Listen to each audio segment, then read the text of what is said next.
നമസ്കാരം, കർമ്മ ന്യൂസിലേക്ക് സ്വാഗതം. പ്രധാനമന്ത്രി നരേന്ദ്രമോദി ഭഗവാൻ ശ്രീകൃഷ്ണന്റെ അവതാരമാണെന്നും ഇപ്പോൾ സംഭവിച്ചുകൊണ്ടിരിക്കുന്നത് ധർമ്മയുദ്ധമാണെന്നും പ്രഗ്യാ സിംഗ് താക്കൂർ. 70 വർഷം നീണ്ടുനിന്ന ദുർഭരണം അവസാനിപ്പിക്കാനാണ് ഈ അവതാരമെന്നും പ്രഗ്യ പറയുന്നു. കാവ്യയ്ക്ക് ബഹുമാനം നൽകാൻ മോദി ആവശ്യപ്പെടുന്നുണ്ട്. കാവ്യയെ അപമാനിക്കുന്നവരെല്ലാം പരാജയപ്പെടും. നമ്മുടെ രാജ്യം സർവാധികാരവും നേടും.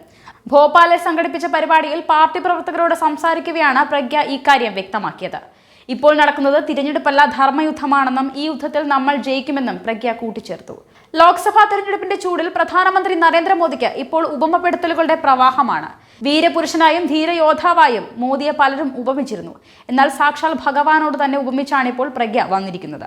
അന്ന് തന്റെ ഭാഗത്തു നിന്നുണ്ടായ അനുചിതമായ പ്രസ്താവനയിൽ താൻ മാപ്പ് പറഞ്ഞുവെന്നും എന്നാൽ മാനുഷികമായ പരിഗണന പോലും തനിക്ക് ജയിലിൽ ലഭിച്ചിരുന്നില്ല എന്നും പ്രഗ്യ വെളിപ്പെടുത്തി. ഭോപ്പാലിൽ കോൺഗ്രസ് സ്ഥാനാർത്ഥിയും മുൻ മുഖ്യമന്ത്രിയുമായിരുന്ന ദിഗ്വിജയ് സിംഗിനെതിരെയാണ് പ്രഗ്യ മത്സരിക്കുന്നത്.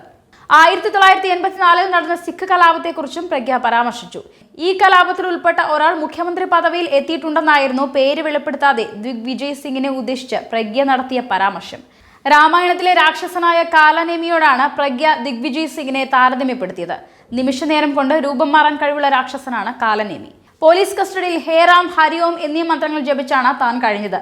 ഇന്ന് ജീവനോടെ ഇരിക്കുന്നത് ഈ മന്ത്രത്തിന്റെ ശക്തി കൊണ്ടാണെന്നും പ്രഗ്യ പറയുന്നു. വെളിച്ചത്തിലേക്ക് ഇറങ്ങി വന്ന് ധർമ്മയുദ്ധത്തിൽ പങ്കാളിയായി വോട്ട് ചെയ്യാനാണ് പ്രഗ്യ പാർട്ടി പ്രവർത്തകരോട് ആഹ്വാനം ചെയ്തത്. ന്യൂസ് ഡെസ്ക്, കർമ്മ ന്യൂസ്.